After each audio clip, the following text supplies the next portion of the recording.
Oh, of course I'm not recording. Death chimpanzee flew into me, killed me, and then he just did it again to see Madden.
Can I watch ads to double your eggs? No.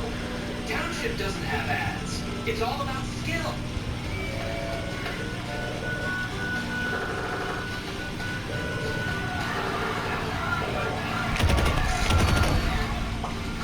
Township. Play now.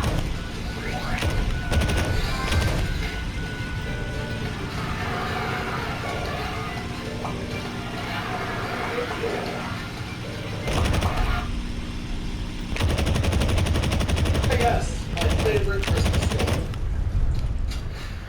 Whenever George Washington crossing the Delaware, yes, like the painting. We've all seen the paintings, we've all seen the internet memes like America will cross the frozen river on Christmas and kill you in your sleep. Haha, that's funny. What's not funny is the fact that everybody knows the painting, but almost nobody knows the full story.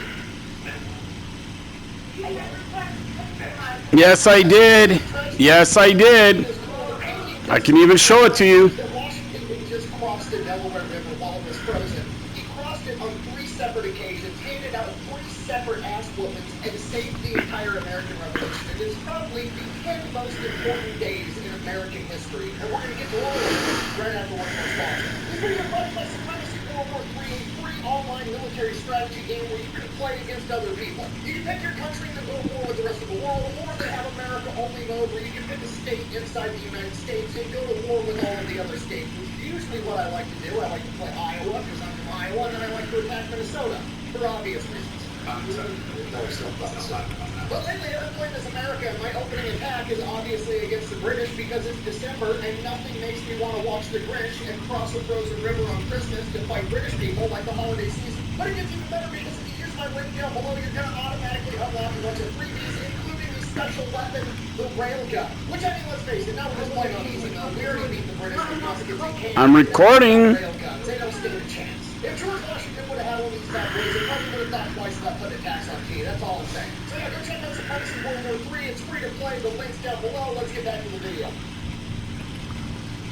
As for begins in December of 1776, George Washington is currently leading the Continental Army, and things are not going well. They have suffered loss after loss after loss at the hands of the British. They've lost New York, they've lost Long Island, they've lost Fort Washington, they've lost Fort Lee, and they are now being driven out of New Jersey. All that remains of the Continental Army at this point is about 2,400 men. They are beat up, they are freezing, they are starving, and they've lost almost all of their supplies in their previous losses. They are now being forced to retreat across the Delaware River into Pennsylvania to desperately try to stop the British from taking Philadelphia. And if that wasn't bad enough, the army is about to not exist because on December 30th at midnight, all of the enlistments for all of the men in the Continental Army expire, and most of them are probably going to go home because they're tired of getting their asses kicked, which means the American Revolution is going to dissolve and it's game over. We remain British forever. Well, that sounds terrible. It is terrible. And the British realize this, so they decide they're not going to attack Philadelphia. They decide it's the fourth quarter, they're up by 100 points. They're just going to take a knee, let the clock run out, and win the game. There's no reason for them to march south, have one last fight with Washington, and take Philadelphia because the American Revolution is dying just fine on its own.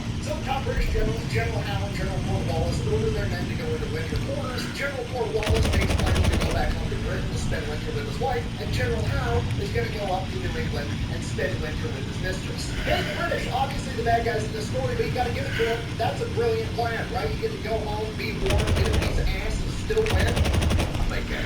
What they're going to not account for was that a 6'2" giant by the name of George Washington was about to make the decision that he was going to be the main character of the American Revolution. He was about to have this rocky moment where he decides nothing's over till it's over. But the clock is ticking. Right now it's about December 8th, and he's got till December 31st at midnight to figure out a way to get all of his men to not abandon their enlistments, to remain in the army, build an army over the course of the next winter, and then take the fight back to the British. And to make things 10 times worse, pretty much everybody has given up on him. Continental Congress is pissed off at this string of losses. All of the other top generals of the Continental Army are secretly going behind his back, telling Congress that they should be his replacement, and they're talking about firing George Washington. They basically already decided they're going to let the British plan work. They're going to let the clock run out. They're going to let the American military dissolve. And then they're going to hope in the spring everybody will have forgotten that they've just had their ass beat for the last 6 months straight. And they'll be able to raise a new army, put somebody else in charge of it, and they're going to go fight the British.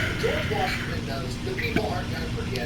This revolution is going to die right here, right now, if he can't do something about it. And this is the lowest point of George Washington's life. In his own writings, I'm paraphrasing, but he basically says, I want to quit. I wish I could quit, but I know if I quit, nobody else is going to take up my spot and do what needs to be done right here, right now. That was, I'm pretty sure that was Chimpanzee. Yeah, Death Chimpanzee. So he gets to work and he comes up with a plan. George Washington decides that somehow, some way, before December 31st at midnight, he needs to get a win. He needs to get a win so he can capture enemy supplies, and more importantly, he can get his men and the revolution as a whole some morale. He needs to prove to himself, his men, and the whole world that the British military is not invincible and that they can't be beat. And then maybe, just maybe, his men will re-enlist and he can keep the revolution alive. He can turn this from a fourth quarter situation to a halftime situation, and he can come out of this winter with a bigger, better army that's ready to take the fight to the British. But in order to accomplish that, he's going to have to change everything. Up until this point in the war, George Washington has led a very conservative, defensive-minded war. He's going to have to flip that on its head. He is going to have to get aggressive and go out on the offense. He is no longer going to be the general sitting up on the hill overlooking the battlefield issuing orders. He is going to be on the front lines with his men, leading them in combat the entire time, because that's the only way his men are going to follow. With that in mind, he decides they're going to go to the nearest British outpost. They are going to launch an attack, and they are going to crush them there, steal all the supplies,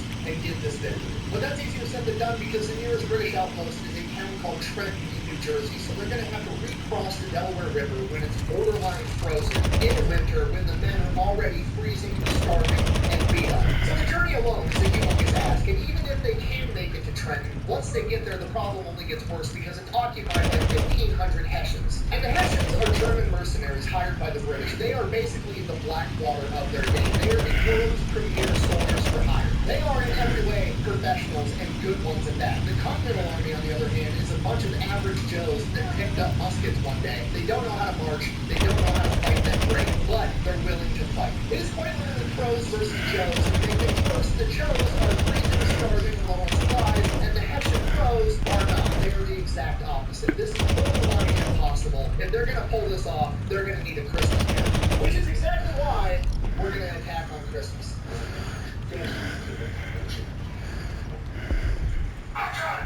Ha! Fool. Alright, so let's decide if we're attacking Trenton on Christmas, so we gotta get a plan together. First things first, we gotta get a Fool.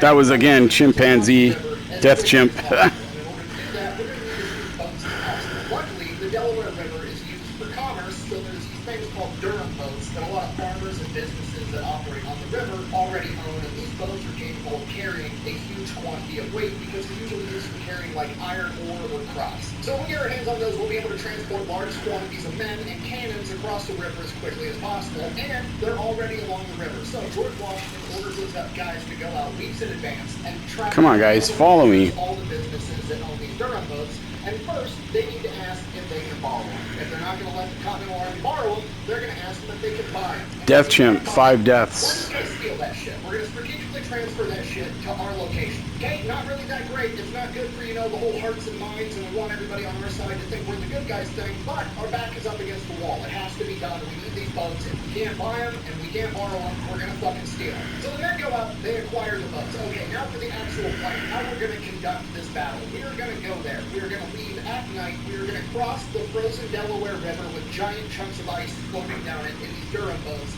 in the dark, and then we're going to march 9 miles to Trenton and hopefully get there before the sun is up and we can still attack tonight. And because it's Christmas, hopefully all the Hessians have been partying and drinking. We can catch them when they're drunk, off guard, and just slaughter everybody. That's the plan. And it's not going to be conventional warfare. We're not going to march to Trenton and form up in ranks on the outskirts of town in a field and wait for the Hessians to come out and form up there. Looks like he's going to go after easier targets here. And he's going to try and take these guys out and get some kills before I get them, so... And start doing CQB guerrilla warfare tactics. That's the plan. Hence why he's turning, and hence why I'm turning. But I need to get this Mustang going. Surely cannons won't be good for CQB. Right? Wrong. Because we've got Henry Knox, like Fort Knox where they gave all the gold. Yeah, that guy. He's George Washington's chief of artillery, and he's about to revolutionize how cannons are used in combat. Henry Knox is about to write the playbook for CQB cannon warfare, which shouldn't even be... He's going to do some spawn camping. Come on, Bruce. Get out of there. Because usually cannons are just, you put them up on the hill, they shoot at the enemy from far away, that's how they're used. That's what artillery is at this point in time. Henry Knox, however, isn't going to have his one big artillery battle on the hill. He's going to take his men that man the cannon, he's going to take them and once again, attach them to different Death Chimpanzee had to crash into me. with the infantry, and every time they hit a major crossroads or a choke point, the cannon is going to set up there, and they're going to hold that crossroads. Now, where the fuck is he? with the cannon, and they're going to be using canister shot, which is basically a burlap sack full of a bunch of tiny cannonballs, essentially turning it into a giant fucking shotgun. And we all know shotguns are the best for CQB. Pistols put holes in people. Rifles put holes through people. Shotgun at the right range with the right load will physically remove a chunk of shit off your opponent and throw that shit on the floor. So Henry Knox and the artillery boys are going to be going in attached to the main assault element that's led by George Washington himself. There's also going to be 2 other elements of this attack. And the second element is absolutely critical for mission success because there's the Delaware River going down, Trenton is right here, and then there's a little creek that peels off the Delaware River called the Assunpink Creek.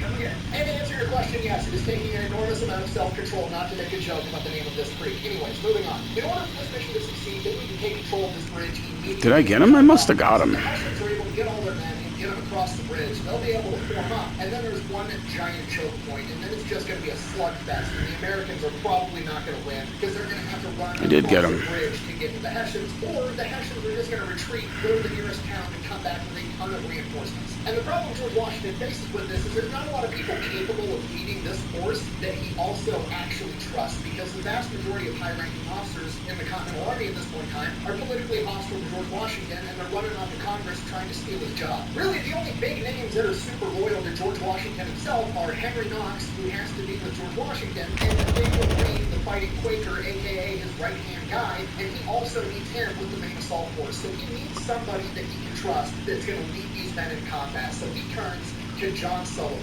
Now, John Sullivan and George Washington definitely have their differences. They don't necessarily like each other. They get on each other's nerves. But Sullivan isn't a politicking general. He's not going behind George Washington's back trying to steal his job. His and George Washington's disagreements fall over how to win the battle, not necessarily who should be leading. This guy is a straight-up hardcore soldier that just wants to go in there and get the job done. So he's going to try and escape me. He doesn't want to mess with me, chimpanzee.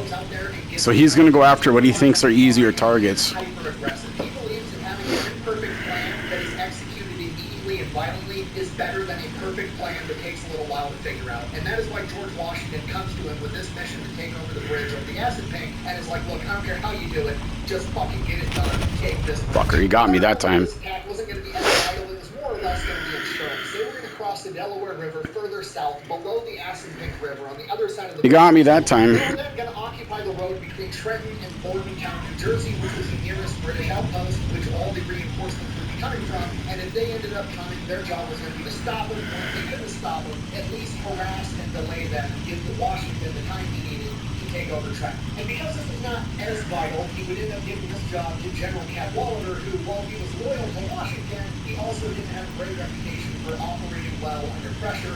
He was concern.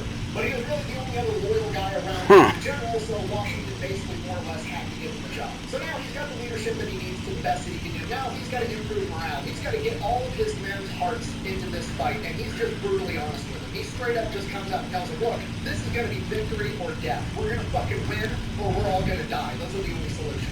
And that literally becomes the call phrase for the mission. Like different units operating in the darkness, you hear somebody off in the distance. Where did he go? Did he quit? And they respond back with the right code word. That way you know it's a friendly. The call sign that you yell out is victory, and the person responds with or death. And everybody's surprised that men are actually fucking pumped because this is the first time in their entire military career that they are going out on the offensive. They get to be the aggressor. Everything up until this point has just been them hunkering down and waiting for the big, bad, invincible British military to come get them and kick their ass. And this is the first time ever that they're going to roll up and they're going to do He managed to sneak around on me, and he got me a couple times, so He's going to get a win right here, right now, or it is going to die, and we're going to stay British forever.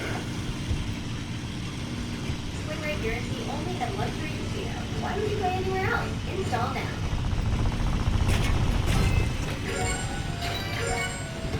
fuck.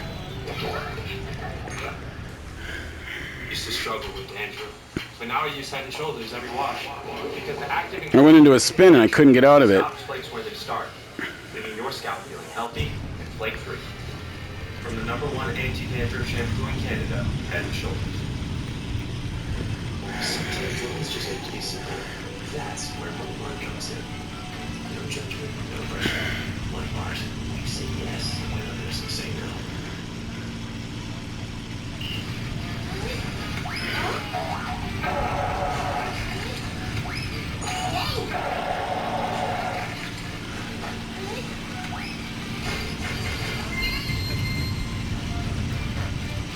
Where are you?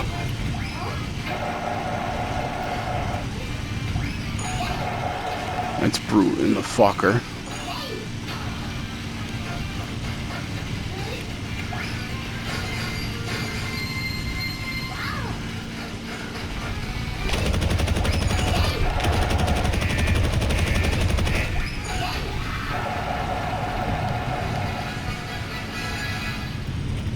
And he got me he got me again to the point where I can't fucking steer my plane. Fuck. Christmas Day, 6 p.m., 1776. Yeah, I can't even. They're all looking at George Washington, Nathaniel Greene, Henry Knox, John Sullivan, General Cadwalader, all looking at him like, are we still going through with this crazy plan? Because not only is this plan crazy, there's now also a snowstorm outside. And George Washington issues the order. The weather doesn't matter, the clock is still ticking, we're going anyways. And you know what? Finding the silver lining, it probably adds to the element of surprise. Because now, it's not just the Hessians thinking, surely the Americans wouldn't cross a frozen river on Christmas to kill us in our sleep. Now it's, the Americans surely wouldn't cross a frozen river on Christmas in a snowstorm to kill us in our sleep. Right? Wrong. No, that's exactly what we're doing for the fucking bugs. 7 p.m., they start ferrying guys across the river, and the weather just keeps getting worse and worse and worse. It's no longer just snow falling. It is sleet and freezing rain. Visibility is incredibly low, and it's getting darker and darker by the minute, and they've got nothing but lamps to light them up while they're crossing a frozen river, getting just pissed on by freezing rain. This slows everything down. It takes hours longer than it was supposed to for Washington and Sullivan's men to get across the river, and they are now hours behind schedule. They don't get all their men across the river until 1 in the morning, and as soon as they get all their men across the river, they receive word that Cadwalader's men weren't able to cross at all. So now it's just the 2 of the 3 elements that they wanted. The men are already freezing. They're going to have to walk 9 miles through this snowstorm to get to Trenton. They only have 2/3 of the men that they wanted. And You coward. You're a fucking coward, man. You're legit a coward. And George Washington considers coming back. He realizes that Let's look at this score here. it takes longer to ferry the men back across the river than it is just to march to Trenton. And at least if they're marching, they'll be able to stay warm instead of sitting here waiting for their turn to hop on a boat. So that's it. We've crossed the point of no return. No matter how bad it gets, we have to keep pushing forward. It is quite literally victory or death at this point. They start marching to Trenton. And this march takes way longer than it's supposed to. The men are still pumped spiritually, but physically they are still starving, freezing. It's a snowstorm, it's dark, and all they have is lanterns leading the way. Obviously, Washington and Sullivan's men split up because they're taking different routes to attack different spots in the town. Sullivan winds up sending a runner over to George Washington and is like, hey, our men are completely soaked with this freezing rain. All of our black powder's wet. We're not going to be able to shoot people when we get there. To which Washington replies, then use bayonets. John Sullivan can't have just getting the job done anyways. Is like, okay, Roger, take over the bridge with nothing but pointy sticks. You got it. They don't make it to Trenton until like 7:30 in the morning. The sun's already coming up. Everything is going wrong. They're missing one of their three elements. The black powder's wet. The sun is now up when they were supposed to attack in the dark. And the Hessians didn't go and get drunk the night before, and they're all just sleeping. The perfect plan that we had is crumbled. It no longer exists. The only thing we have now is immediate and violent execution of whatever we got. So the Americans just attack at 8 o'clock in the morning. There's very few guards out because, again, it's the day after Christmas and a snowstorm just ended. Surely the Americans aren't on their way, right? Wrong. All the guards get killed immediately. Henry Knox and his boys roll in there with cannons, set them up on the street. Everybody in town's been alerted for taking out the guards. Hessians start running out of the buildings in their pajamas with their guns, trying to figure out what's going on. They're getting lit up by canister shot from Henry Knox's artillery. So it's already chaos for the Hessians, and then the American infantry starts doing what the American infantry does, and they start deliberately targeting the officers so they can't give any of the men any orders. So it's just mass chaos for the Hessians. You gonna start shooting back there or what? And then to make things even worse for the Hessians, some of the American civilians inside the town of Trenton start helping in the battle. One soldier had an account that he witnessed a woman from a second-story window and kill a Hessian captain. Which is just poetry, because American men don't engage in gentlemanly warfare, and American women definitely don't. Some of the Hessian troops wind up retreating across the bridge before Sullivan can take it, but ultimately he does wind up taking control of this bridge about 8:30. So we are 30 minutes into this battle. America's already taken the bridge. They're kicking ass, and Colonel Roll, the Hessian commander, is just now getting out of his quarters. They went and woke him up the second the attack started, but you know, he had to go get his uniform on, get his powder wig, because he's got to go win in style. So he comes out, and it's just complete chaos. Men are scattered everywhere. All of his officers are fucking dead. He hops on his horse and starts rallying his men to this apple orchard right outside the town. So Colonel Wall's out there on horseback, yelling orders. He's getting all of his men to this apple orchard, gets most of them there, starts getting them formed up. And then some random American, some fucking farm. So what I did was I lured Death Chimpanzee back to his side.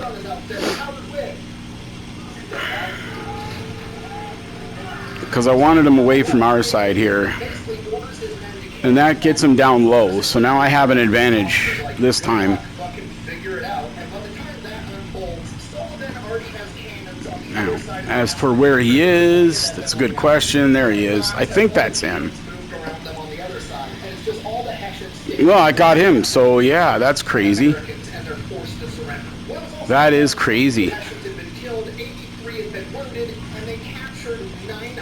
The rest of them managed to escape across the bridge before Sullivan took it over. And the Americans, the untrained, undisciplined, inferior fighting force, managed to suffer, let me check my notes, fucking 0 casualties. Hey, you're not picking up what I put down. The Hessians MVP player was the frozen Delaware River. It's the only thing that took out any Americans in this entire operation. And for most people, that's it. That's the story of the famous painting of Washington standing up on a boat. Great. The frozen Delaware River on Christmas to kill Great again. an entire, like, 90-minute movie about this entire battle. Great. It's like my favorite Christmas movie ever. It's called The Cross. That's all we got. That's all we can do is just fly into each other. The story begins.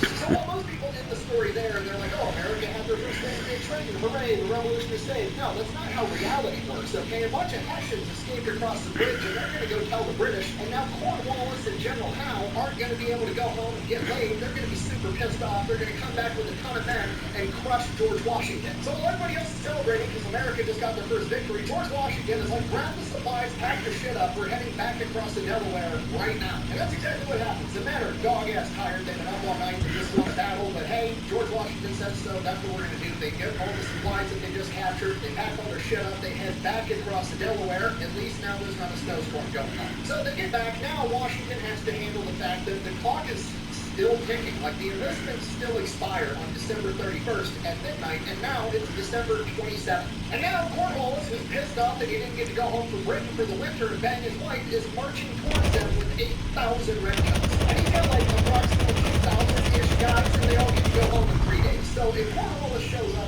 army just dissolves overnight, he's not going to stand those 8,000 guys and be like, oh, I guess we can all go home now. No, he's going to continue marching down to Philadelphia and squash the entire rebellion. If Washington can't figure out how to put up a defense right here, right now, it's still game over. So Washington forms up his men and delivers a speech, and he basically lays it out how it is. He's like, look, you guys can go home if you want, I can't stop you, but if you guys stay, give me one more month, I will give Fuck. you a $10 bonus. Well, he's got me again because I can't fucking control the plane. One more month, we can fight and keep this rebellion alive. Otherwise, we're never going to have another shot at this. They're going to absolutely crush us if you guys quit right now. So they stay. They're freezing, they're starving, they're beat up, they're exhausted.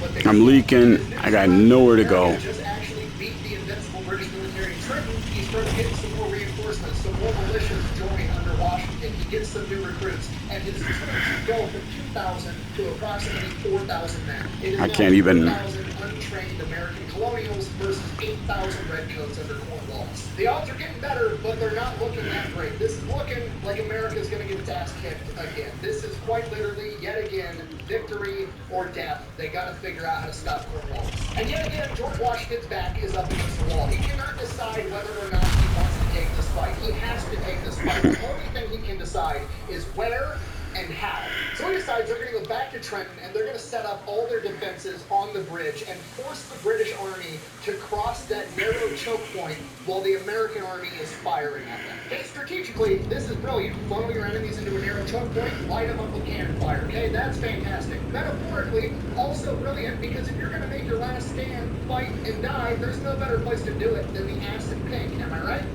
I tried so hard not to be British. I'm sorry. So that's it. That's the plan. Fuck. Washington and his men recross the Delaware the third time. They start digging trenches. They're getting the cannons set up. They are getting ready. I got first. Oh shit! I want. Ah, crap. I wanted to go see the score on that. Fuck. Ah. Oh well.